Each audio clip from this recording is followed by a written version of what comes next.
مرتبہ سورہ حمد اور 3 مرتبہ سورہ توحید کی تلاوت فرما کر مرحوم سید شمیع الحسن ابن صابر حسین صاحب کے روح پرفتوح کو ثواب عطا فرمائے۔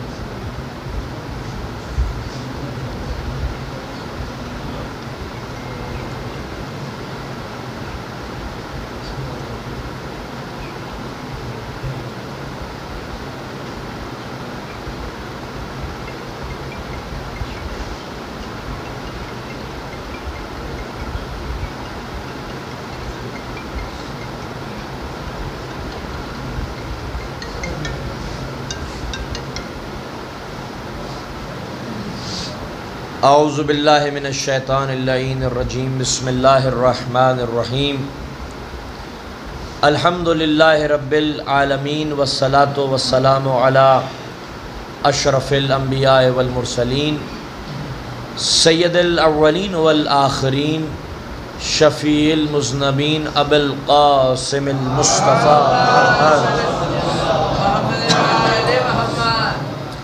وخاتم النبیین و اہل بیتہ الطیبین الطاہرین المعصومین المظلومین المنتجبین ولعنۃ اللہ علی اعدائہم اجمعین، اما بعد فقد قال اللہ سبحانہ فی کتابہ المبین وہو اصدق الصادقین، بسم اللہ الرحمن الرحیم، قال رسول اللہ صلی اللہ علیہ وآلہ وسلم بنی الاسلام علی خمس علی الصلاة والصوم والحج والزکاة والولایت لم ینادی بشیء کما نودی بالولایت۔ صلوات پڑھیں محمد والا۔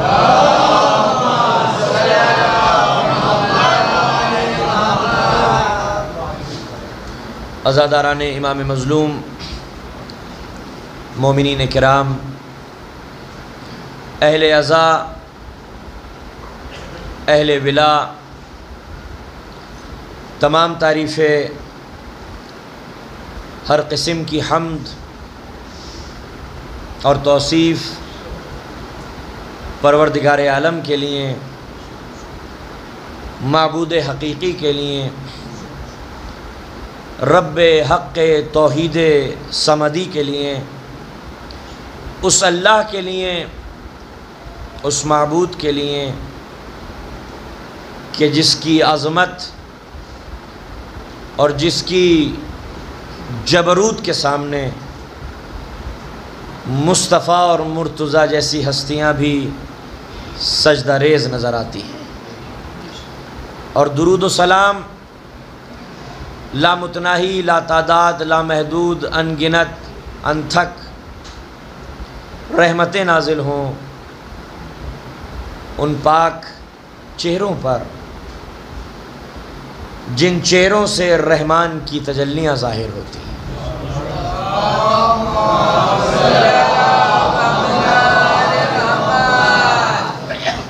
عزیزان ملت، اس دنیا میں جو جتنا عظیم ہوتا ہے وہ اتنا مظلوم بھی ہوتا ہے۔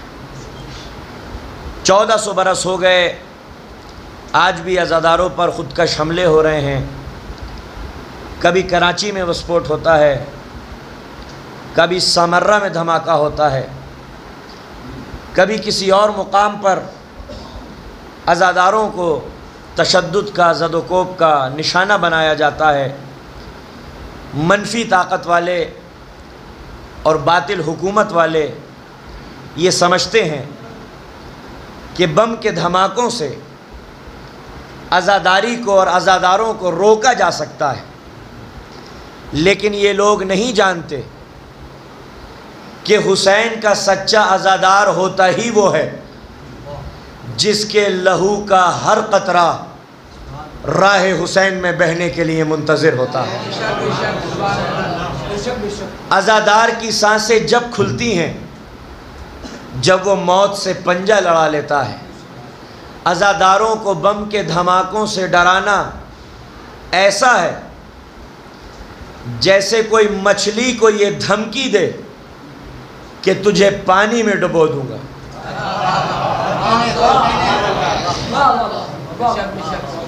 تو مچھلی تو یہی کہے گی میری تو حیات ہی پانی میں پوشیدہ ہے، میرا تو جیون اور میری تو زندگی ہی پانی میں موجود ہے۔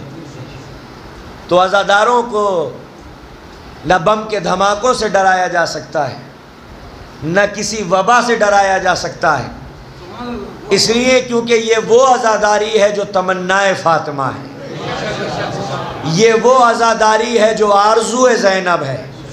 جب تمنائے فاطمہ ہے اور آرزو زینب ہے تو نہ بنی امیہ کی حکومت اسے روک سکتی ہے، نہ بنی عباسی کے منصوبے اسے روک سکتے ہیں، نہ تاتاریوں کی یورشیں اسے روک سکتی ہیں، اس لیے کیونکہ رسول اسلام کے معجزے کو قرآن کہتے ہیں، آل رسول کے معجزے کو عزائے حسین کہتے ہیں۔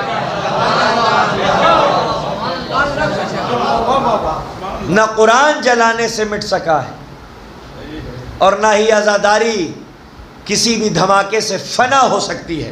اور یہ شان ہے عزاداری کی کہ کعبہ پہنچتے ہیں 3 ملین اور کربلا پہنچتے ہیں 30 ملین۔ کعبہ پہنچتے ہیں 3 ملین، کربلا پہنچتے ہیں 30 ملین، یہ بتانے کے لیے کہ جو عظمت و رفعت و بلندی رب کریم نے مزار حسین کو بخشی ہے، اتنی عزت تو اپنے گھر کو بھی نہیں بخشی، اس لیے کیونکہ جس کا طواف مسلمان کرے اسے کعبہ کہتے ہیں، اور جس کا طواف خود کعبہ کرے اسے حسین ابن علی کہتے ہیں۔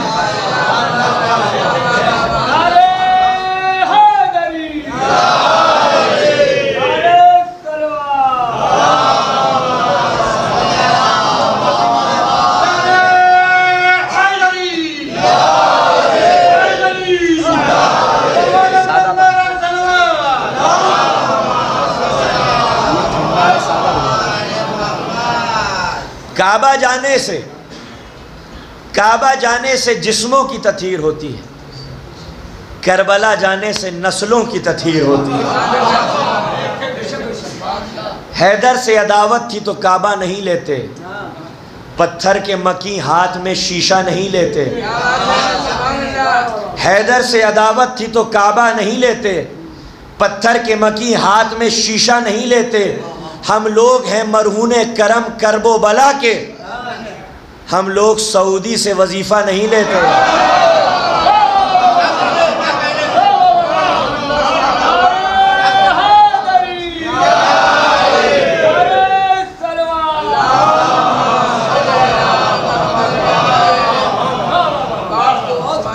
جس کی سمجھ میں کعبہ آ جائے اس کی سمجھ میں کربلا آ جاتی ہے، جس کی سمجھ میں حج آ جائے اس کی سمجھ میں عزاداری آ جاتی ہے، اس لیے کیونکہ یہ ممکن نہیں ہے کہ کوئی حج کو سمجھ جائے اور عزاداری کو نہ سمجھے۔ عزاداری میں اور حج میں بنیادی طریقے سے کوئی فرق نہیں ہے۔ میری سمجھ میں نہیں آتا کہ دنیا کی سمجھ میں حج آ جاتا ہے، عزاداری نہیں آتی۔ جس کی سمجھ میں عزاداری آ جائے اس کی سمجھ میں حج آ جائے گا، جس کی سمجھ میں حج آ جائے اس کی سمجھ میں عزاداری آ جائے گی۔ یہ ممکن نہیں ہے کہ حج سمجھ میں آ جائے اور عزاداری سمجھ میں نہ آئے۔ یہ ممکن نہیں ہے کہ صفا اور مروہ کے درمیان کوئی صحیح کو سمجھ لے اور تولا کو نہ سمجھے۔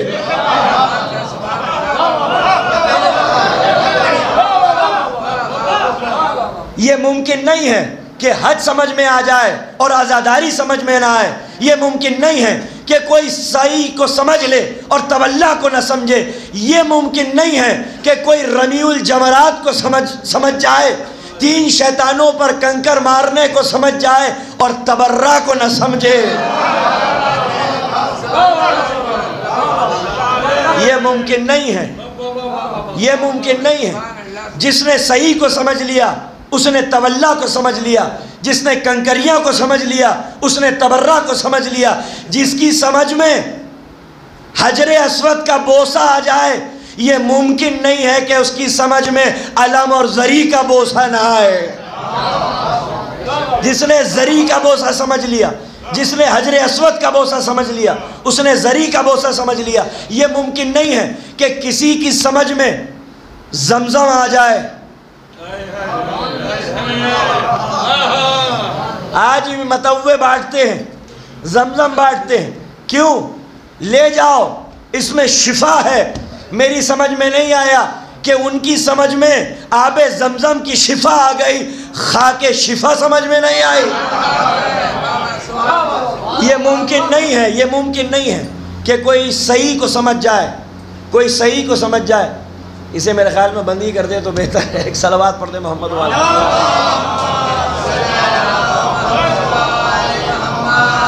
جس کی سمجھ میں صحیح آ جاتی ہے اس کی سمجھ میں تولا آ جاتا ہے، جس کی سمجھ میں رمیع الجمرات آ جاتے ہیں اس کی سمجھ میں تبرہ آ جاتا ہے، جس کی سمجھ میں حجر اسود کا بوسہ آ جاتا ہے اس کی سمجھ میں علم اور زری کا بوسہ آ جاتا ہے، جس کی سمجھ میں آب زمزم سے شفا آ جاتی ہے اس کی سمجھ میں خاک شفا آ جاتی ہے۔ یہ ممکن نہیں ہے کہ کوئی کعبہ سمجھ لے اور علی کو نہ سمجھے۔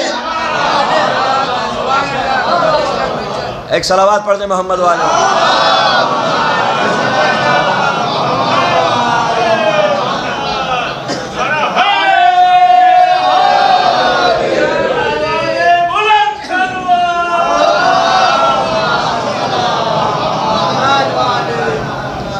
یہ ممکن نہیں ہے کہ حج سمجھ میں آ جائے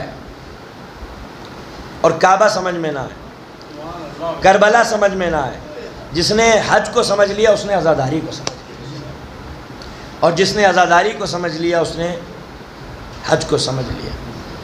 ذکر کروں اس ہستی کا تو کیسے کروں جس کا ذکر کرنے کے لیے کم سے کم یا تو اللہ کا قرآن ہو یا مصطفیٰ کی زبان ہو۔ یقیناً اللہ اللہ کرنا ہمارا ایمان ہے، ہمارا ایقان ہے، ہمارا اعتقاد ہے، مگر کیا کریں کہ ذات باری تعالیٰ وہ ہے جو خود علی کی فضیلتیں بیان کرتی ہے۔ دیکھیے یہ ترقی یافتہ دور ہے، ہر انسان کے پاس آج موبائل ہے، موبائل میں وہی رنگ ٹون لگاتا ہے انسان جو اس کی سب سے زیادہ پسندیدہ ہوتی ہے۔ شیعہ سنی دونوں کے ہاں روایت موجود ہے کہ جب جنت کے دروازے کی کنڈی ہلتی ہے تو علی علی کی صدائیں بلند ہوتی ہیں۔ مشیت کو اگر کوئی نغمہ پسند ہے تو یہی نغمہ پسند ہے، اور خدا کی قسم اگر غلط بیانی سے کام لوں تو یہ زبان کاٹ دینا۔ تمام کتابوں میں مسلمانوں کی یہ لکھا ہوا ہے کہ جب رسول اسلام ممبر کی بلندیوں پر سے اپنے بھائی علی کی فضیلتیں بیان کرتے تھے تو منافقین کا ایک گروہ تھا جو کہتا تھا کہ معاذ اللہ اپنے بھائی کی محبت میں دیوانے ہو گئے ہیں، ہر وقت علی کی تعریف، ہر وقت علی کے فضیلتیں، ہر وقت علی کے مناقب۔ پروردگار عالم نے آیت نازل فرما دی، وَمَا يَنْتَقُ عَنِ الْحَوَىٰ إِنْ هُوَ إِلَّا وَحْيٌ يُوحَىٰ۔ تو پھر فیصلہ ہونا چاہیے کہ یہ ممبر کی بلندیوں پر سے رسول نے اپنے بھائی علی کی فضیلتیں بیان نہیں کی، بلکہ یہ اللہ تھا جو مصطفیٰ کی زبان سے علی کے قصیدے پڑھ رہا تھا۔ یقیناً مصطفیٰ کرنا ہمارا ایمان ہے، ہمارا ایقان ہے، ہمارا اعتقاد ہے، لیکن کیا کریں کہ ذات مصطفیٰ وہ ہے جو خود نعت علی پڑھتی ہوئی نظر آتی ہے۔ میرا نبی جب معراج کی شروعات کرتا ہے تو جس گھر سے کرتا ہے وہ گھر علی کا ہوتا ہے۔ ایک مجھے پاکستان کے ذاکر کا جملہ یاد آ گیا، جب ان سے پوچھا کہ قبلہ معراج کیا ہے تو انہوں نے کہا میم اور عین کے راج کو معراج کہتے ہیں۔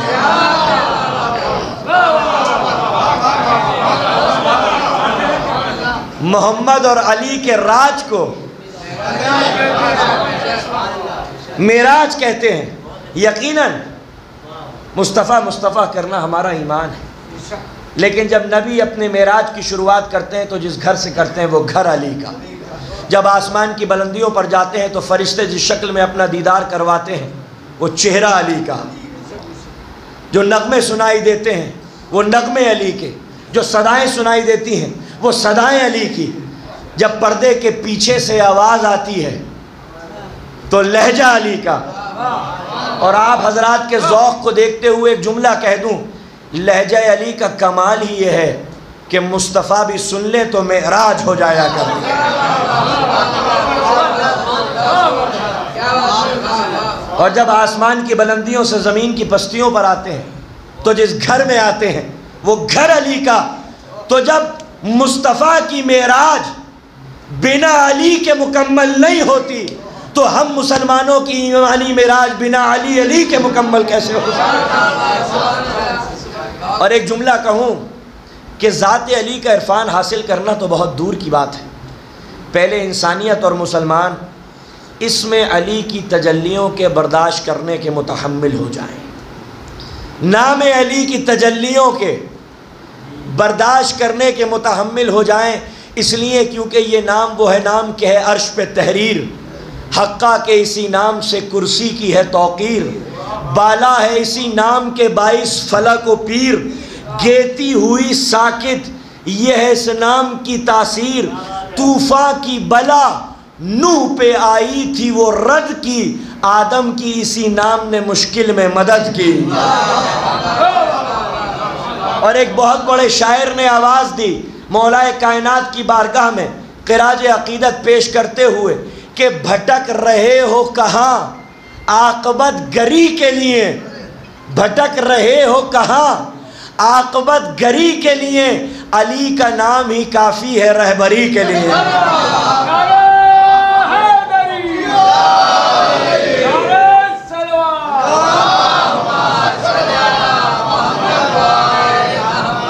دیکھیں امیر المومنین کے معرفت کے درجات ہیں، اس کی سٹیجز ہیں، جو مقام عصمت کا ہے وہ مقام کسی اور کا ہو نہیں سکتا۔ جس علی کو نبی جانتے ہیں اس علی کو ہم نہیں جانتے، اس لیے کیونکہ جھوٹا ہے وہ شخص جو یہ دعویٰ کرتا ہے کہ میں نے مولا کی مکمل معرفت حاصل کر لی ہے، کیونکہ علی کی مکمل معرفت حاصل کرنے کے لیے یا تو خدا ہونا پڑے گا یا رسول خدا ہونا پڑے گا۔ علی تم کو کسی نے نہیں پہچانا سوائے میرے اور اللہ کے، تو جس علی کو اللہ جانتا ہے، جس علی کو مصطفیٰ جانتے ہیں، جس علی کو حسین جانتے ہیں، جس علی کو حسن مجتبیٰ جانتے ہیں، اس علی کو ہم نہیں جانتے۔ یہ سب سے اونچا مقام ہے، مقام الوہیت و عصمت، کہ جس علی کو اللہ اور نبی جانتے ہیں اس علی کو ہم نہیں جانتے۔ اس کے بعد جو مقام ہے علی کے عرفان کا، وہ خاص قلب سلمانی اور قلب بوذری ہیں۔ جس علی کو سلمان جانتے ہیں اس علی کو ہم نہیں جانتے، جس علی کو ابو ذر جانتے ہیں اس علی کو ہم نہیں جانتے۔ یہ تو علی کے در کا طفیل ہے، یہ تو علی کے در کا صدقہ ہے کہ اس در پہ جو بھی آتا ہے وہ منصبدار بن جاتا ہے، اس در پہ جو بھی آتا ہے وہ عزتدار بن جاتا ہے۔ اس در پہ منصب کوئی معنی نہیں رکھتا، اقتدار کوئی معنی نہیں رکھتا، اس در پہ وہی سب سے بڑا منصبدار ہے جو معرفت اور آگاہی کے ساتھ جتنا زیادہ جھک جائے۔ اس لیے کیونکہ اس در پہ جبرائیل بھی آتے ہیں تو جبرائیل سید الملائکہ بن کے نہیں آتے، اس در کے گداگر بن کر آتے ہیں۔ یہاں پر رضوان بھی آتا ہے تو جنت کا دروغہ بن کر نہیں آتا، زہرا کے بچوں کا خیاط بن کر آتا ہے۔ یہاں پر ملک الموت بھی آتا ہے تو ان کی عظمت اور دبدبے خوف سے ملک الموت پر بھی موت طاری ہو جاتی ہے۔ یہ در وہ در ہے جس کا غلام سلمان ہے جو باب اللہ کہلاتا ہے، یہ در وہ در ہے جس کی کنیز فضہ ہے جو معجزات میں فخر مریم نظر آتی ہے، یہ در وہ در ہے اگر اس در کو تم جلا بھی دو گے تو امت اس جلے ہوئے دروازے کی راکھ کو پھانک کر شفا یاب محسوس کرے گی۔ یہ در وہ در ہے جہاں پر بے زر آتے ہیں تو ابو ذر بن جاتے ہیں۔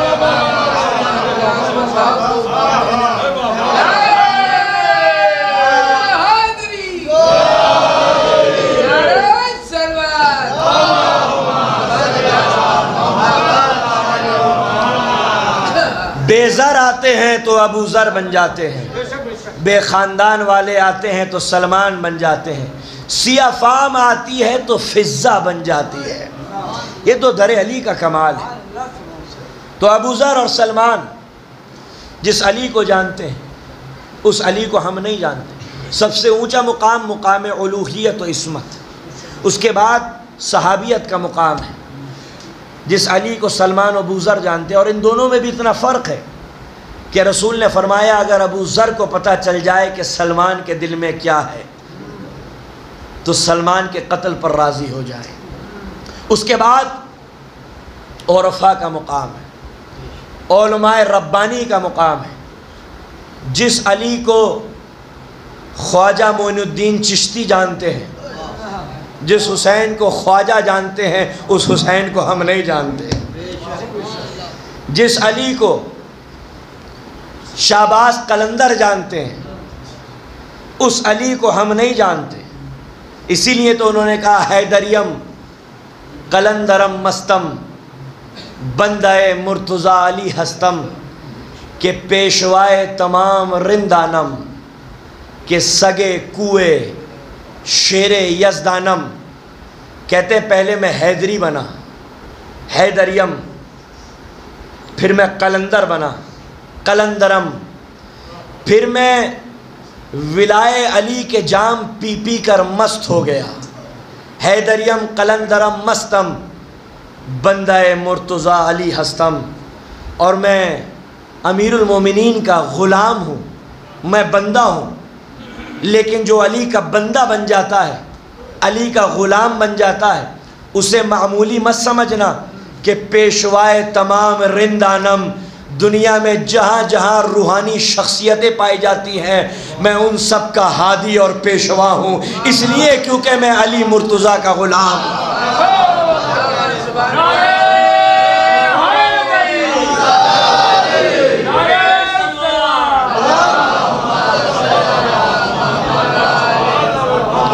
کہ پیشوائے تمام رندانم، لیکن قلندر اپنا مقام جانتا ہے، وہ تمام رندانم کا پیشوا ہونے کے باوجود بھی اپنی حیثیت اور اوقات کو پہچانتا ہے کہ سگے کوئے شیر یزدانم، میں شیر خدا کی گلی کا ادنا سا کتا ہوں۔ کسی نے کہا شہباز تو نے یہ کیوں نہیں کہا کہ علی کے در کا کتا ہوں؟ شہباز نے فوراً کہا کہ در پہ جاؤں تو جاؤں کیسے، در پہ تو بھیڑ لگی ہوئی ہے، در پہ سلمان ہے، ابو ذر ہے، مقداد ہے، عمار ہے، بلال، کہ سگے کوئے شیر یزدانم۔ اتنا عظیم قلندر کہتا ہے کہ سگے کوئے، میں تو علی کے گلی کا سگ ہوں۔ تو جس علی کو شہباز جانتے ہیں، اس علی کو ہم نہیں جانتے۔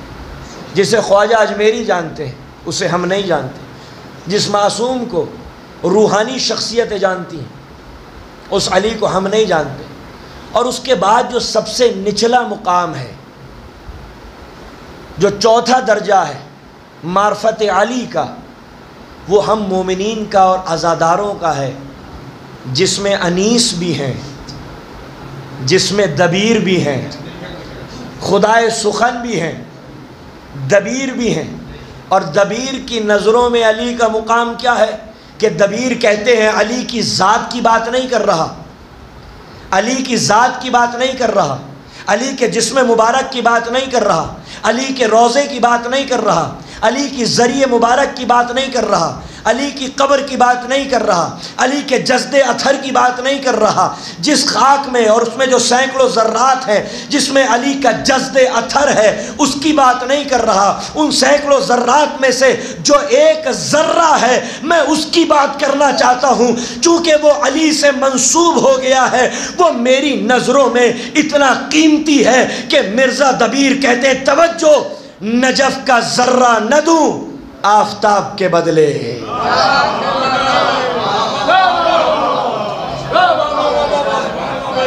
نجف کا ذرہ نہ دوں آفتاب کے بدلے، نہ لوں میں عرش در بو تراب کے بدلے۔ نجف کا ذرہ نہ دوں،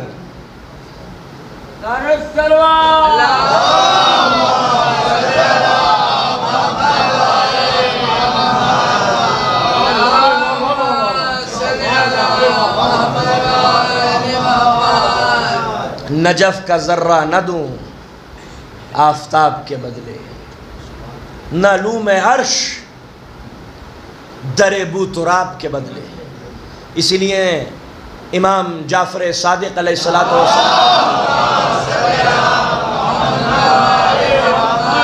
بنی الاسلام علی خمس علی الصلاۃ والصوم والحج والزکاۃ والولایۃ لم ینادی بشیء کما نودی بالولایت۔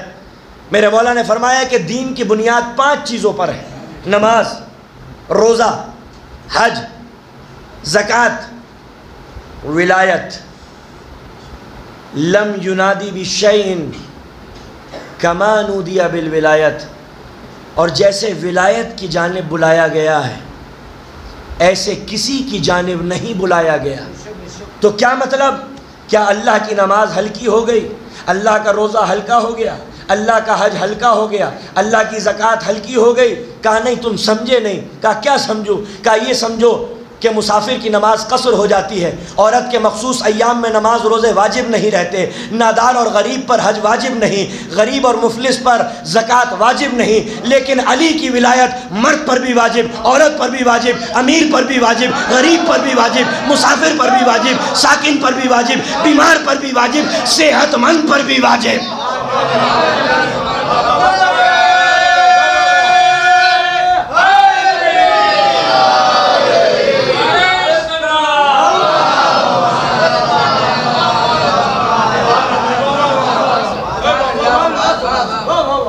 نماز قصر ہو جائے گی، روزہ قصر ہو جائے گا، نادار اور غریب پر حج و زکوٰۃ واجب نہیں رہے گی.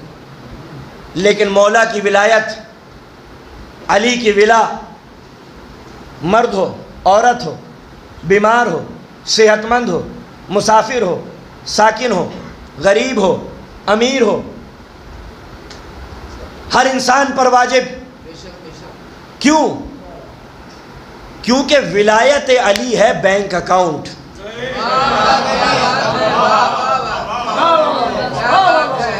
علی کی ولایت ہے بینک اکاؤنٹ، اور نماز روزہ ہے رقم. جب تک اکاؤنٹ نہ ہوگا بینک میں، بلیک منی تو ہو سکتی ہے، کالا دھن تو ہو سکتا ہے، سفید دھن نہیں ہو سکتا. سفید دھن کے لیے ضروری ہے کہ اکاؤنٹ ہو، اور رقم گھر میں نہ ہو، رقم ہو اکاؤنٹ کے اندر.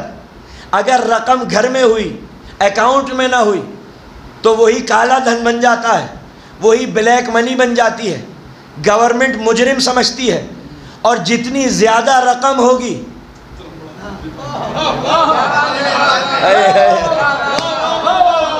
رقم جتنی زیادہ جرم اتنا بڑا، رقم جتنی زیادہ جرم اتنا بڑا. اب سمجھ میں آیا؟ ولایت ہے بینک اکاؤنٹ.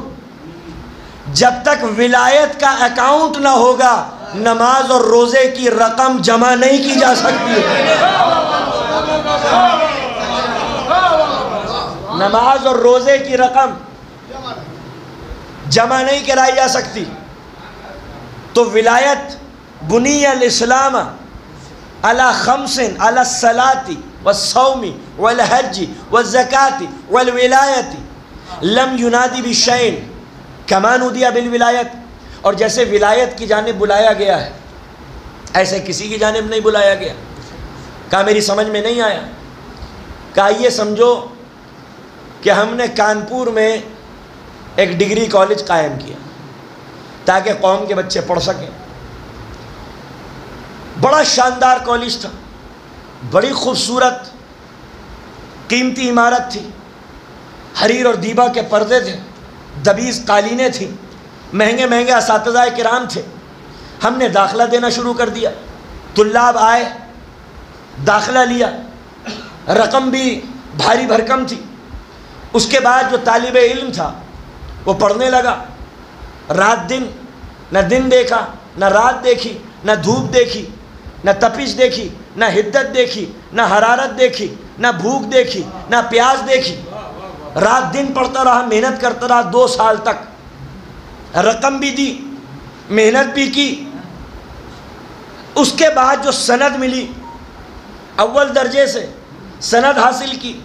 اب وہ سند لے کے گیا دلی کمپنی میں، اور اس نے کہا دیکھیے صاحب ہمارا بڑا عمدہ کالج تھا اور اول درجے سے میں نے یہ ڈگری حاصل کی ہے، ذرا آپ ملاحظہ فرمائیں. اب جو وہاں کا ذمہ دار تھا اس نے ڈگری دیکھی، کہا صاحب کالج تو بڑا شاندار تھا، بڑا عمدہ تھا، نمبر بھی بڑے اچھے لے کر آئے ہو، محنت بھی تم نے بہت کی، رقم کثیر بھی ادا کی، لیکن ہم تمہیں نوکری نہیں دے سکتے۔ کہا کیوں؟ کہا اس لیے کیونکہ جو کالج کا بانی تھا اس سے ایک بنیادی غلطی ہو گئی۔ کہا کیا بنیادی غلطی ہو گئی؟ کہا اس نے کالج تو بنایا، داخلہ تو دیا، مگر سرکار سے اس نے مانیتا پراپت نہیں کی، مانیتا پراپت نہیں کی، اجازہ حاصل نہیں کیا، ریکگنائزڈ نہیں کروایا کالج کو، تو اسی لیے ہم آپ کو نوکری نہیں دے سکتے۔ عمارت کتنی ہی اچھی کیوں نہ ہو، اساتذہ کرام کتنے ہی عمدہ کیوں نہ ہو، طالب علم نے رقم کثیر ہی ادا کیوں نہ کی ہو، رات دن سوتے جاگتے اٹھتے بیٹھتے ہر وقت مطالعہ کرتا رہا ہو، اول درجے سے اس نے سند حاصل کی ہو، پھر بھی تمہیں اس کمپنی میں داخلہ نہیں دیا جائے گا، تم ملازم نہیں بن سکتے، اس لیے کیونکہ تمہارا کالج، تمہارا مکتب فکر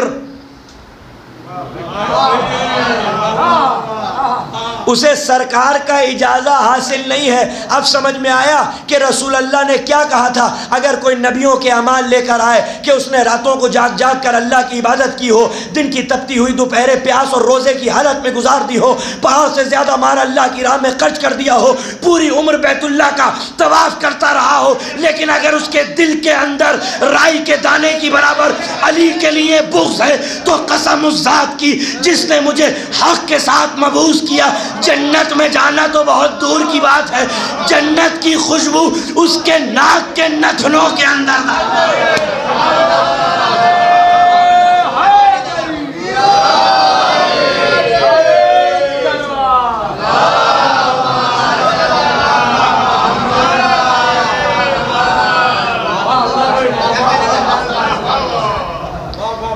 سمجھ میں آیا کہ نبیوں کے اعمال لے کر آئے۔ جی تھوڑی دیر کے لیے چلوا دیں، ہاں اگر آواز مومنین تک پہنچ جائے تو ضرور نہیں، ہم ٹھیک ہیں، ہم بالکل آپ لوگوں کی صحت جو ہے وہ متاثر نہ ہو۔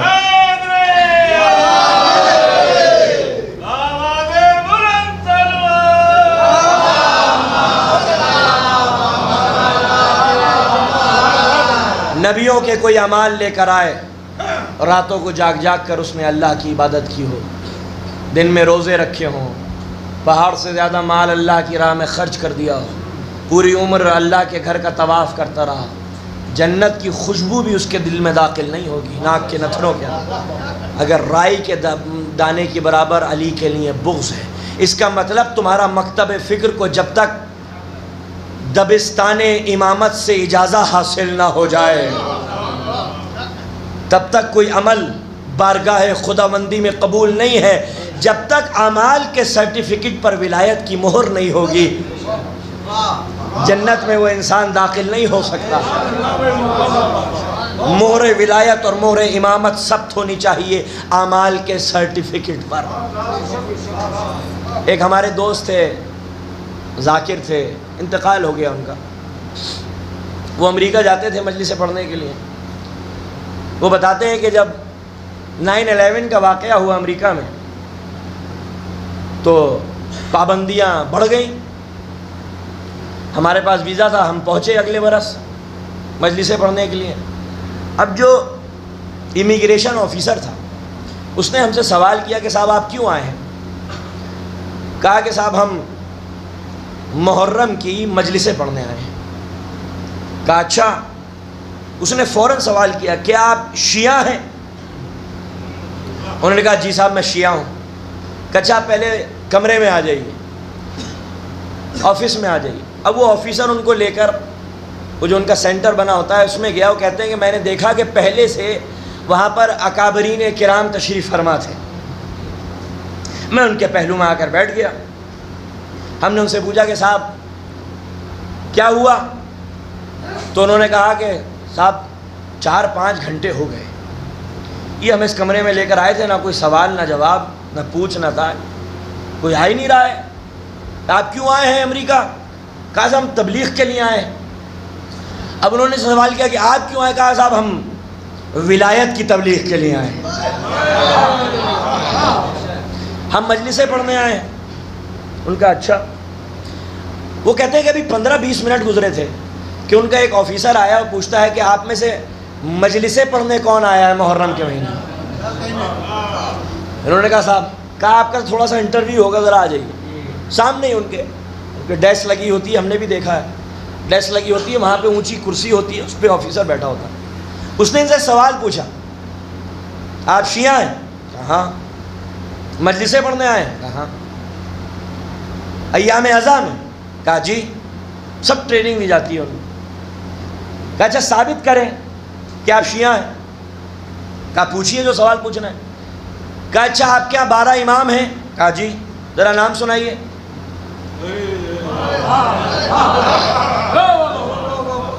نام بتائیں۔ فوراً انہوں نے امام علی سے لے کے امام زمانہ تک نام سنا دیے۔ اب بس اس نے نام سنے اور پاسپورٹ پہ مہر لگا کے کہتا ہے آپ جا سکتے ہیں۔ کنفرم ہو گیا،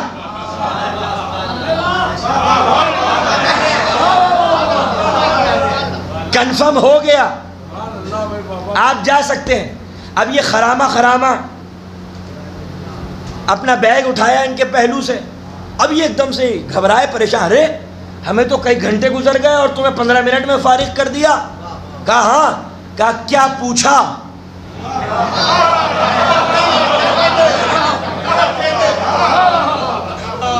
کیا پوچھا؟ کہا اماموں کے نام پوچھے۔ کہا ہمیں بھی بتا دو۔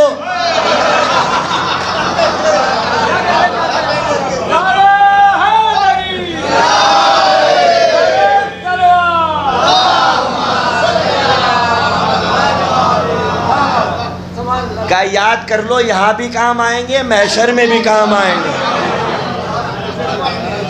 گزر نہیں سکتے پلِ صراط سے، جنت میں داخل نہیں ہو سکتے جب تک یہ نام یاد نہ ہو، جب تک یہ اسماء مبارک نام یاد نہ ہو، تب تک جنت میں۔ تو بنی الاسلام علی خمس، علی الصلاۃ والصوم والحج والزکاۃ والولایۃ، لم ینادی بشیء کما نودی بالولایۃ، جیسے ولایت کی جانب بلایا گیا۔ اس لیے کیونکہ اگر ولایت نہ ہو، علی کی محبت نہ ہو، آل رسول کی ولا نہ ہو، تو اٹھک بیٹھک تو ہو سکتی ہے، نماز نہیں ہو سکتی، فاقہ تو ہو سکتا ہے، روزہ نہیں ہو سکتا، چیریٹی تو ہو سکتی ہے، زکوٰۃ نہیں ہو سکتی، وزٹ ٹو مکہ تو ہو سکتا ہے، حج نہیں ہو سکتا۔ تو ولایت اٹھک بیٹھک کو نماز بنا دیتی ہے، ولایت فاقے کو روزوں میں تبدیل کر دیتی ہے، ولایت چیریٹی کو زکوٰۃ بنا دیتی ہے، ولایت قسمت کے چکر کو طواف بنا دیتی ہے۔ ولایت ہونی چاہیے، آل رسول کی ولا ہونی چاہیے۔ جس پر ایک نظر کرم ہو گئی ان کی، یہ ذرے کو آفتاب بنا دیتے ہیں، یہ ذرے کو شمس بنا دیتے ہیں، یہ شمس کو شمس تبریز بنا دیتے ہیں۔ نظر کرم ہو جائے، نظر کرم چاہیے۔ ایک شخص نے چوری کی کوفے کے اندر، علی کا چاہنے والا تھا، محب تھا، چوری ہو گئی۔ محب گنہگار تو ہوتا ہے، لیکن ولا کا وہ نور ہوتا ہے اس کے دل میں، اگر گناہ کی سیاہی دل پر پڑ جاتی ہے تو ولایت کا نور اسے فوراً مٹا دیتا ہے۔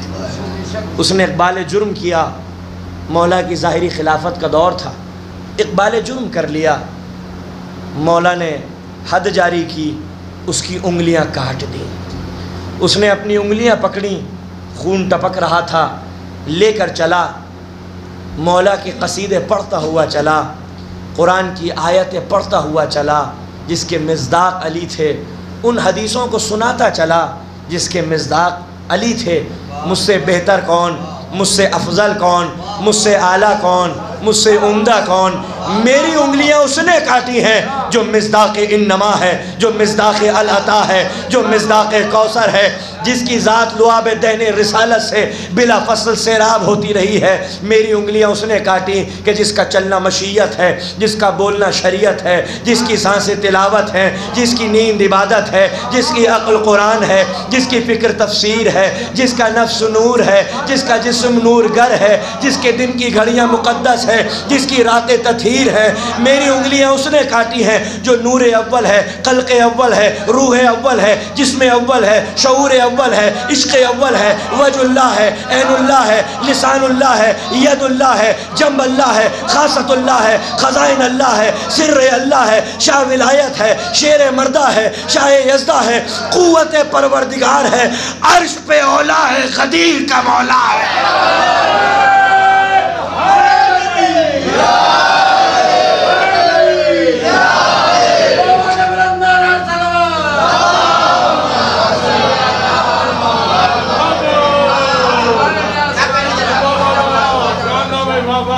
میری انگلیاں اس نے کاٹی ہے، کوفے کے چوراہے پر اپنی کٹی ہوئی انگلیاں دکھاتا جاتا تھا، مولا کے قصیدے پڑھتا چلا جاتا تھا، مولا کے مناقب بیان کرتا جاتا تھا۔ صبح سے شام ہو گئی، حکومت کے کارندوں نے آ کے کہا مولا صبح جس کی انگلیاں کاٹی تھی نا، زبان نہیں رک رہی اس کی، زبان نہیں تھک رہی اس کی، آپ کے قصیدے پڑھ رہا ہے، آپ کی شان میں حدیثیں بیان کر رہا ہے، قرآن کی آیتیں بیان کر رہا ہے۔ امیر المومنین نے کہا اسے دربار میں بلایا جائے۔ شام کو اسے دربار میں بلایا گیا، چہرے پر مسکراہٹ تھی، چہرے پر تبسم تھا، انگلیاں لیے ہوئے یہ ثابت کر رہا تھا کہ رسول نے فرمایا تھا علی مومن وہ ہے ناک پہ ضربے لگاؤ گے محبت سے باز نہیں آئے گا، منافق وہ ہے سونے کے پہاڑ دے دو گے نفاق سے باز نہیں آئے گا۔ علی نے انگلیاں کاٹ دیں لیکن محبت کا شجر تو ہرا بھرا تھا، زبان نہیں رک رہی تھی، چہرے پہ تبسم تھا۔ میرے مولا نے پوچھا سنو میں نے تمہاری انگلیاں کاٹ دیں، تمہیں سزا دی اور تم میری تعریفیں کر رہے ہو، تم میرے مناقب کا اظہار کر رہے ہو، تم میری فضیلتیں آشکار کر رہے ہو۔ مسکرا کے کہا مولا آپ کی فضیلتیں بیان کیوں نہ کروں، اس لیے کیونکہ دنیا میں چھوٹی سزا دے کر آخرت کی بڑی سزا سے آپ نے جو بچا لیا۔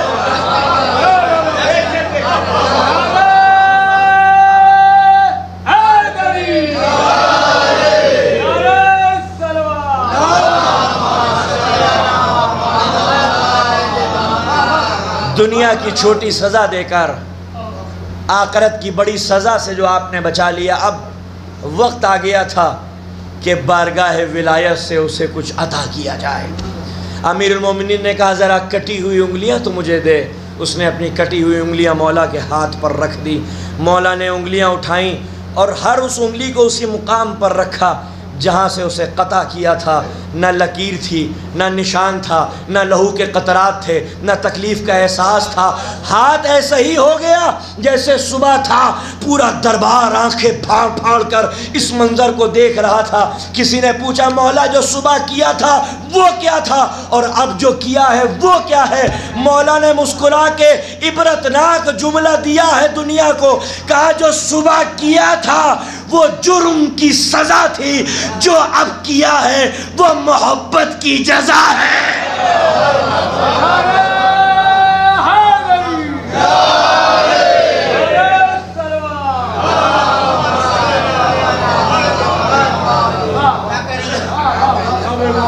جو صبح کیا تھا وہ جرم کی سزا تھی، جو اب کیا ہے وہ محبت کی جزا ہے۔ یہ ہے علی کی محبت، علی کی ولا کہ جو کٹی ہوئی انگلیوں کو جوڑ دیتی ہے۔ ایک عورت بڑی ضعیف تھی، مولا کی چاہنے والی، اس کے پاس ایک پتھر تھا، دمت الساکبہ میں لکھا ہوا ہے، بڑی مشہور و معروف ہماری کتاب ہے۔ اس کے پاس ایک پتھر تھا امیر المومنین کی، امام حسن مجتبیٰ کی، امام حسین، علی کی مہر ولایت، حسن کی مہر ولایت، مولا حسین کی مہر ولایت اس پر سب تھی، پتھر کے اوپر، کیونکہ وہ تصدیق کرواتی تھی کہ آپ وقت کے امام ہیں۔ کہا ہاں، کہا تو اپنی مہر ولایت اس پتھر پہ سب کریے۔ اگر امام ہوں گے تو مہر ولایت ثبت ہو جائے گی۔ امام زین العابدین علیہ السلام کا دور تھا،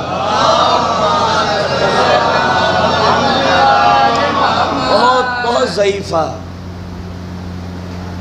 آنکھیں کہتی ہے کہ آپ میرے امام زمانہ ہیں؟ کہا ہاں میں تمہارا وقت کا امام ہوں۔ کہ اگر آپ امام زمانہ ہیں، آپ اگر وقت کے امام ہیں تو میرے پاس آپ کے والد، آپ کے چچا اور آپ کے دادا کی مہر ولایت موجود ہے۔ اگر آپ وقت کے امام ہیں تو اس پر اپنی مہر ولایت ثبت فرمائیں۔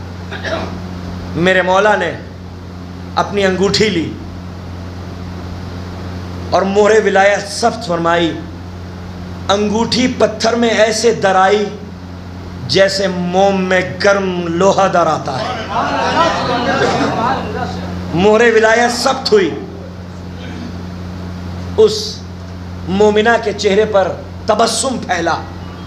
جب تبسم پھیلا تو مولا نے دیکھا کہ جسم بوڑھا ہوا ہے، جوش مودت بوڑھی نہیں ہوئی۔ جسم ضعیف ہوا ہے، ولا ضعیف نہیں ہوئی۔ مولا نے مسکرا کے کہا اے ضعیفہ بڑی محبت کرتی ہے اپنے اماموں سے؟ کہا ہاں مولا بہت چاہتی ہوں۔ کہا کتنا چاہتی ہے؟ کہا اپنی زندگی سے بڑھ کر چاہتی ہوں۔ کہا ٹھیک ہے آنکھیں بند کر۔ اس نے آنکھیں بند کی۔ امام نے فوراً کہا اب ذرا آنکھیں کھول۔ اس نے آنکھیں کھولی۔ مولا پوچھتے ہیں کیا محسوس کرتی ہے؟ ہاتھوں کو دیکھ کے کہتی ہے مولا شکریہ، آپ نے میری جوانی مجھے پلٹا دی ہے۔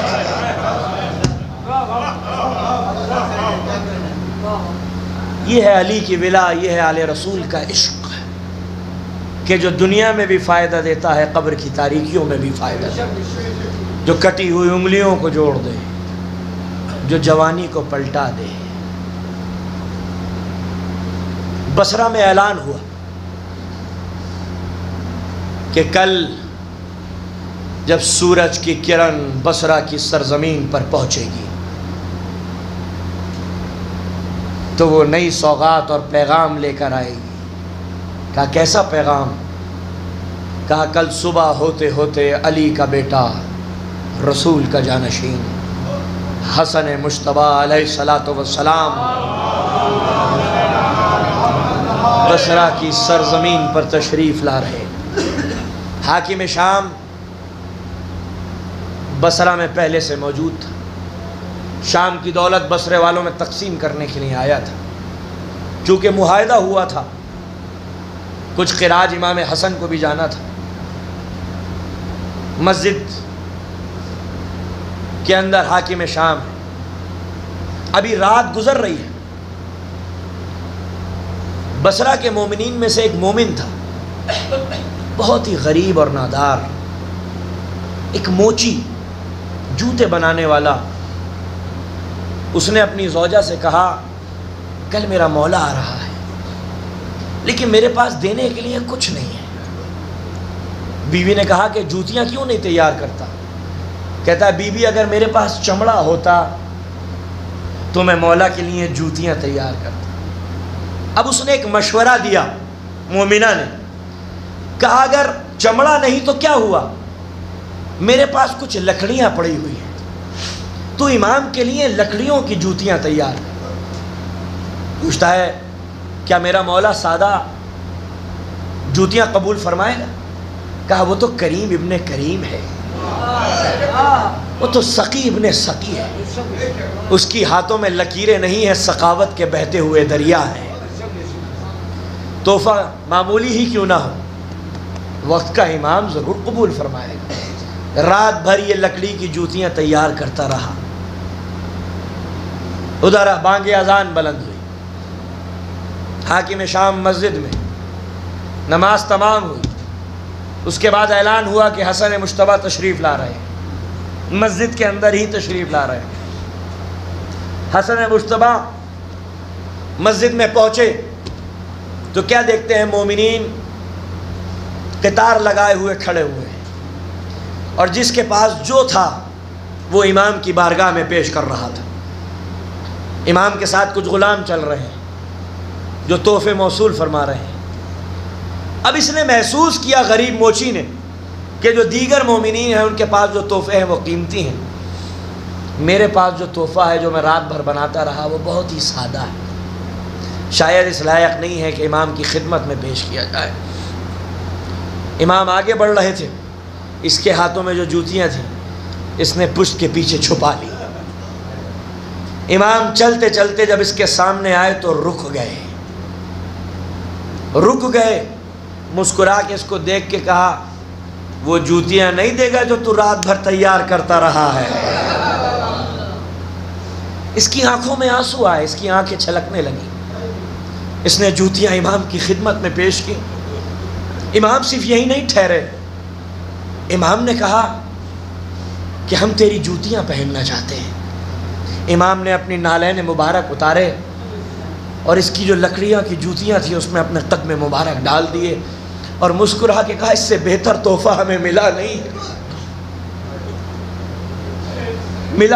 امام جب مسجد کے اندر داخل ہوئے تھے نا عزاداروں، تو حاکم شام بصرہ والوں میں دولت دے رہا تھا، لیکن جب مولا آئے تو ایک مرتبہ کہتا ہے کہ فرزند علی مجھے معلوم تھا کہ آپ آئیں گے، آپ بے فکر رہیں، اس سے زیادہ دولت جتنی میں نے بصرہ میں تقسیم کی آپ کے لیے بچا کر رکھی ہے۔ سونے اور چاندی کے ڈھیر لگ گئے، زر و جواہر کے ڈھیر لگا دیے، اور حاکم شام نے کہا صرف یہی نہیں، وہ جو مسجد کے باہر اونٹ کی قطار ہے اس پہ جو دولت لدی ہوئی ہے وہ دولت بھی آپ کی، یہ زر و جواہر بھی آپ کے، یہ سونے اور چاندی کے سکے بھی آپ کے۔ امام دیکھ رہے تھے میری ہی دولت ہے اور مجھے ہی دے رہا ہے۔ یہ کہہ کے اس نے ایک طنز کیا، دولت دی مولا کو، کہتا ہے کہ وہ جو باہر اونٹ کی قطار ہے اس پہ جو دولت لدی ہوئی ہے وہ بھی آپ کی۔ یہ دے کے کہتا ہے میں ہندا کا بیٹا ہوں، یہ بتانے کے لیے کہ جیسے ہندا بہت بڑی فضیلتوں کی حامل تھی اور میں بھی سخی ہوں آپ کے بابا کی طرح آپ کو اتنی دولت دے رہا ہوں۔ یہ کہہ کے اس نے کیا جملہ کہا؟ تنزیہ، میں ہندا کا بیٹا ہوں۔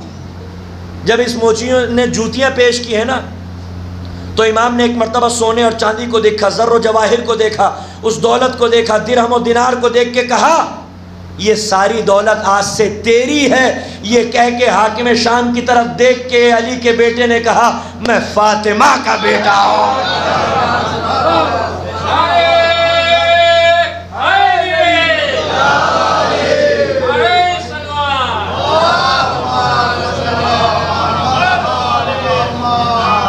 جتنی دولت تو مجھے علی کا بیٹا، حسین کا بھائی اور فاطمہ کا لال اور رسول کا فرزند سمجھ کے دیتا، اتنی دولت تو ہم اپنے جوتیاں بنانے والے کو دے دیا کرتے ہیں۔ اب جملہ سنیے گا، امام نے کہا سن، صرف یہی نہیں، وہ جو قطار ہے نا اونٹ کی اس پہ جو دولت لدی ہوئی ہے وہ بھی تیری ہے۔ اب اگلا جملہ امام کہتے ہیں اس دولت پر صرف تیرا حق نہیں ہے بلکہ اس تیری زوجہ کا بھی حق ہے جس نے تجھے یہ مشورہ دیا تھا کہ امام کے لیے لکڑیوں کی جوتیاں تیار کر۔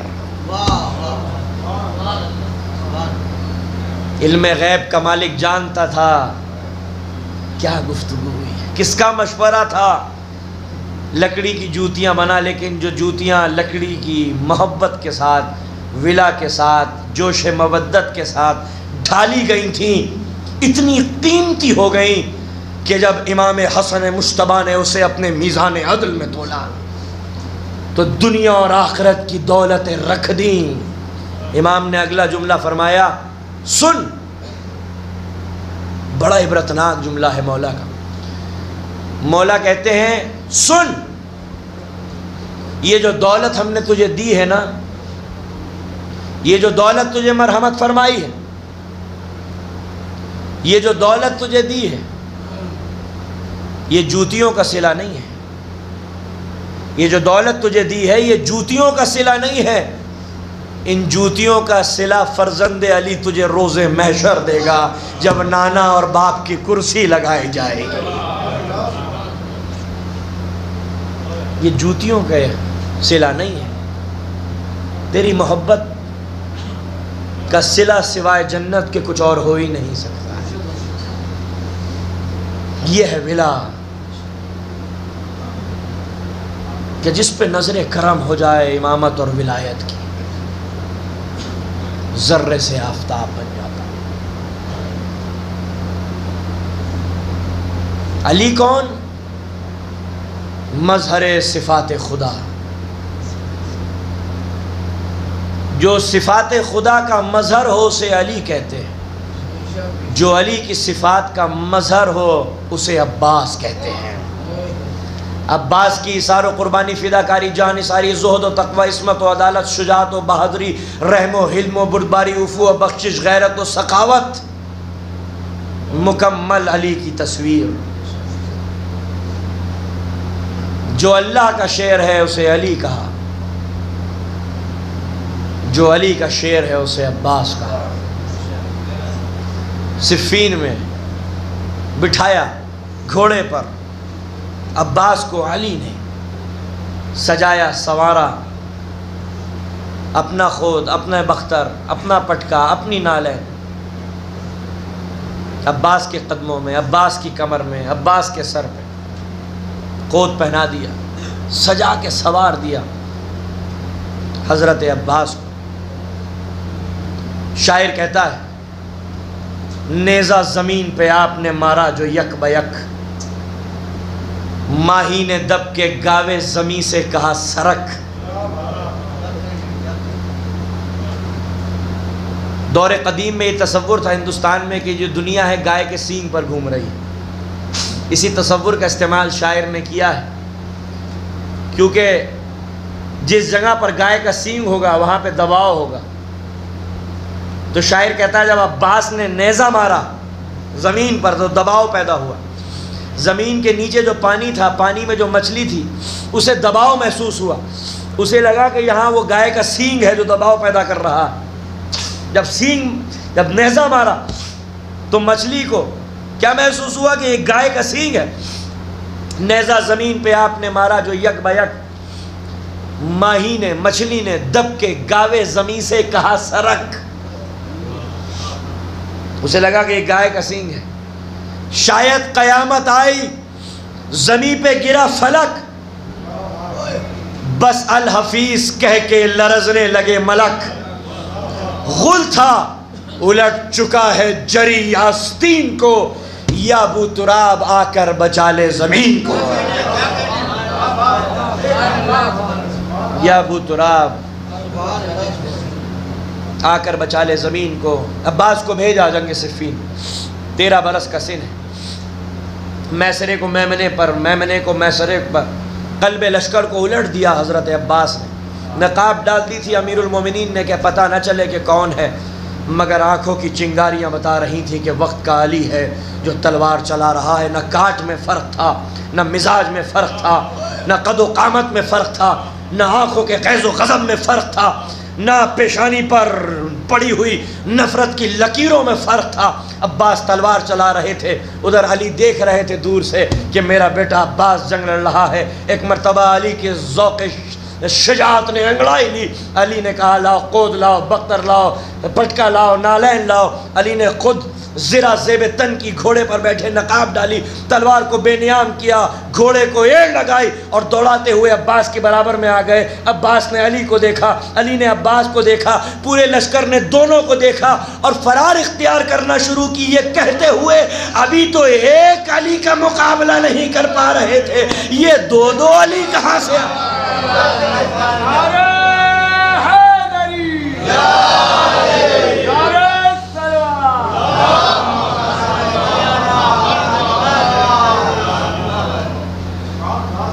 جنگ صفین کے بعد لیکن عباس کو تلوار چلانے کا موقع ملا، جس کی بازوؤں کی مچھلیاں مقتل کی قریزی کے منتظر تھیں۔ جب مدینے سے چلے ہیں نا تو ام البنین فاطمہ زہرا کی قبر پر لے کر آئیں عباس کو اور کہا علی وہ دن نہ بھولنا جس دن کے لیے علی نے اللہ سے تجھے مانگا تھا۔ جسم لرزنے لگا، بندے زرہ ٹوٹ گئے۔ فرمایا اماں اگر آقا نے اجازت دے دی تو بنی امیہ کو وہ سبق سکھاؤں، کس ابھی سرحدوں کو عبور نہ کر سکیں گے۔ لیکن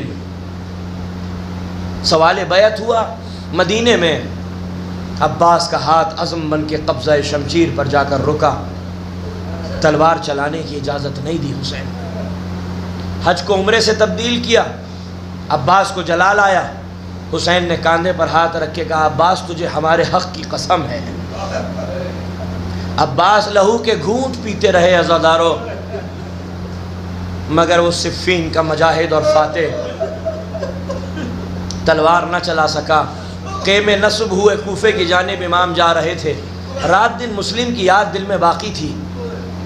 دفتن ایک شخص آیا، اس نے اپنا امامہ اتار کے امام کے قدموں میں رکھ دیا۔ مولا جب چلا تھا تو مسلم کے لاشے میں بچے رسی باندھ کر گھسیٹ رہے تھے۔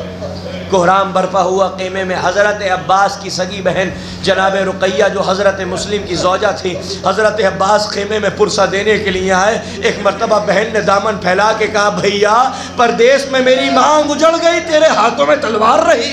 عباس کا ہاتھ عزم بن کے قبضہ شمشیر پر جا کر رکا۔ بہن تیری عظمتوں کی قسم، اگر مسلم کا بدلہ کوفے میں خون نہ بہہ جائے۔ حسین نے کاندھے پر ہاتھ رکھ کے کہا بھیا تجھے ہمارے حق کی قسم ہے، تلوار نہ چلا۔ عباس لہو کے گھونٹ پیتے رہے، مسلم شہید ہو گئے۔ حر نے روکا، عباس کا ہاتھ قبضہ شمشیر پر پہنچا۔ حسین نے کہا عباس ہم جنگ میں پہل نہیں کرتے۔ خیمے نصب ہوئے تھے کہ ظالم نے فرمان صادر کر دیا کہ فرات کے کنارے سے سکینہ کا خیمہ ہٹا لو۔ عزادارو عباس خیمے میں تھے اور ظالم علی اکبر سے گفتگو کر رہا تھا۔ عباس کے کانوں میں جب یہ آوازیں آئیں نا تو ایک مرتبہ علی کا بپرا ہوا شیر خیمے سے باہر نکلا، ہاتھ قبضہ شمشیر پر تھا۔ جناب علی اکبر کے آگے آ کر حضرت عباس کھڑے ہو گئے، اکبر کے سینے پر ہاتھ رکھا۔ عباس نے پیچھے ہٹا کے کہا تم مجھ سے گفتگو کرو۔ کیا کہا تم نے؟ سکینہ کا خیمہ فرات کے کنارے سے ہٹا لیا۔ عزادارو وہ امام حسین جو عباس کو مدینے سے لے کر کربلا تک روکتے چلے آ رہے تھے، یہ وہ منزل تھی کہ امام حسین نے عباس کو نہیں روکا، سیدھا جناب زینب کے خیمے میں جا کے کہتے ہیں شہزادی عباس کو جلال آ گیا۔ فضہ دوڑی ہوئی آئی، عباس کے سامنے آ کر کھڑی ہو گئی، ادب سے سر جھکا لیا۔ بلا تشبیہ عباس کا ہاتھ عزم بن کے قبضہ شمشیر پر تھا۔ جب زہرہ کی کنیز کو دیکھا تو ایک مرتبہ کہتے ہیں فضہ شہزادی زینب کا کوئی پیغام لے کر آئی ہو کیا؟ بس عزادارو نہ جانے فضہ نے عباس کے کانوں میں کیا کہہ دیا کہ وہ ہاتھ جو قبضہ شمشیر پر تھا اب اس میں لرزہ طاری ہونے لگا۔ عباس کہتے ہیں فضہ شہزادی سے جا کر کہہ دینا سر سے ردا نہ اتارے، عباس تلوار نہیں چلائے۔ اجرکم اللہ۔ پھر عباس کے کانوں میں وہ آوازیں آنے لگی جو آوازیں عباس نہیں سننا چاہتے تھے۔ العطش العطش، چچا جان ہم پیاسے۔ اور جب بھی عباس کے کانوں میں بچوں کی آوازیں آتی، عباس امام حسین کے چہرے کو دیکھتے اور جب اذن وقوع نہ پاتے تو سر جھکالے سے آنکھوں سے لہو جاری ہو جاتا۔ کتنی شہادتیں پڑھوں عباس کی عزاداروں۔ عباس مدینے میں شہید ہوئے، عباس مکہ میں شہید ہوئے، عباس اس وقت شہید ہوئے جب مسلم کی شہادت کی خبر پہنچی، عباس اس وقت شہید ہوئے جب حر نے لشکر کو روکا، عباس اس وقت شہید ہوئے جب سکینہ کا خیمہ فرات کے کنارے سے ہٹا، عباس اس وقت شہید ہوئے جب پانی بند کر دیا گیا، عباس اس وقت شہید ہوئے جب ایک رات کی مہلت عباس کو ظالموں سے لینی پڑی، عباس اس وقت شہید ہوا کہ جب عباس کے سر پہ گرز لگا، آنکھوں میں تیر لگا، دونوں شانے جدا ہو گئے، جسم کے ٹکڑے کربلا کی ریتی میں منتشر ہو گئے۔ عزادارو میں نے کسی روایت میں نہیں پڑھا کہ حضرت عباس نے یہ کہا ہو کہ خیمے میں نہ لے جانا۔ عزادارو جب علی کا بیٹا زمین پر گرا ہے تو پسر سعد نے کہا علی کے دشمنوں، علی کا بیٹا خاک و خون میں تڑپ رہا ہے، علی سے بدلہ لے لو۔ تلواریں پڑنے لگی، تیر پڑنے لگے، تیغیں پڑنے لگی، تبر پڑنے لگے۔ خدا کی قسم عباس کے جسم کے ٹکڑے کربلا میں منتشر ہو گئے۔ عزادارو اللہ آپ کو کربلا لے جائے۔ حضرت عباس کی جو اصل قبر ہے نا، حقیقی سردار محراب کے اندر ایک چھوٹی سی قبر ہے، اس لیے کیونکہ جسم کے ٹکڑے حسین نے جمع کیے تھے۔ عزاداروں روایت کے جملے ہیں کہ جب 12 محرم کو سید سجاد اعجاز سے کربلا آئے ہیں نا، تو جسم کا ایک ٹکڑا تھا حضرت عباس کا، حضرت عباس کا جسم کا ٹکڑا سید سجاد نے اٹھایا، لحد میں اتارا۔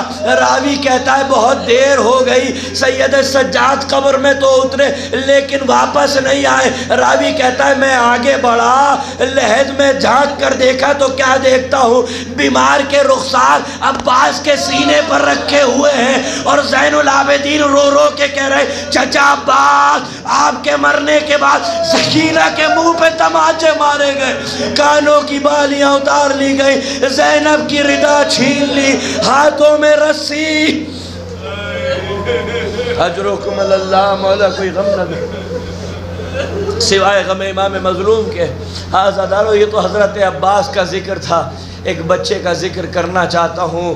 جب یہ لٹا ہوا قافلہ مدینے پہنچا نا، تو سید سجاد نے کہا بشیر اعلان کر دے۔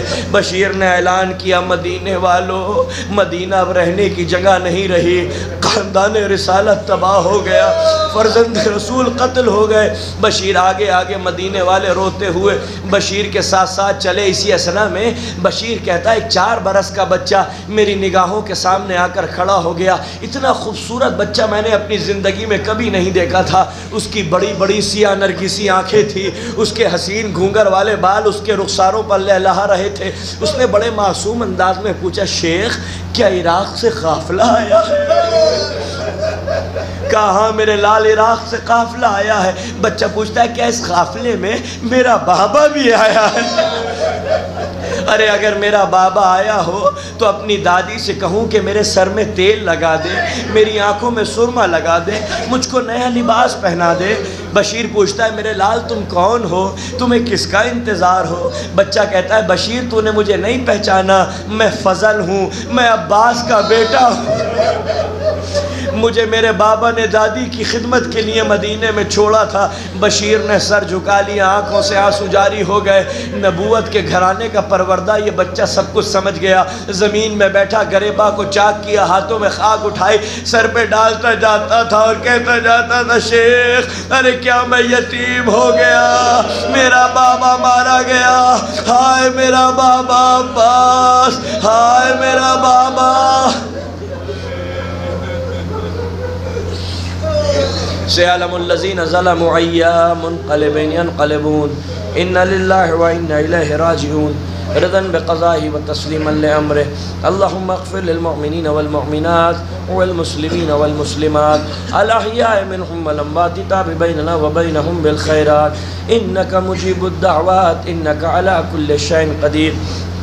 رب کریم اس ذکر کو بطور عبادت قبول فرما، فرش ادا پر بیٹھنے والے مجلس سننے والے مومنین کے جملہ گناہوں کو معاف فرما، جو مقروض ہیں غیب سے ان کا قرض ادا کر دے، جو بیمار ہیں سید سجاد کے صدقے میں شفائے کاملہ عطا فرما۔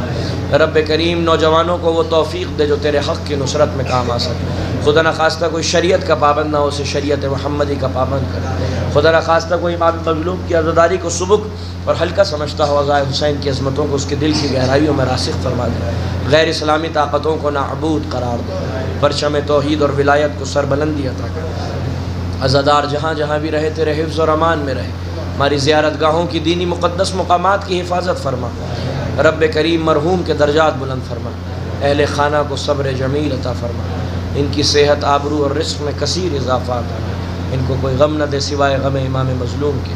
بچوں کے سروں پر والدین کا سایہ قائم اور دائم، جن کی گودیاں آباد ہیں انہیں ہمیشہ سرسبز و شاداب رکھ۔ ہمارے بچوں کو اور نوجوانوں کو ہر قسم کے ایکسیڈنٹ حادثات سے اور نظر بد سے محفوظ فرما۔ جو بے اولاد ہیں ان کی گودیوں کو بھر دے، بے روزگار ہیں صاحب روزگار کر دے، صاحب روزگار ہیں ان کے رزق حلال میں کثیر اضافہ عطا فرما، حضور کے ظہور میں تعجیل عطا فرما۔ مرتبہ سورہ حمد اور 3 مرتبہ سورہ توحید کی تلاوت فرما کر مرحوم سید شمیع الحسن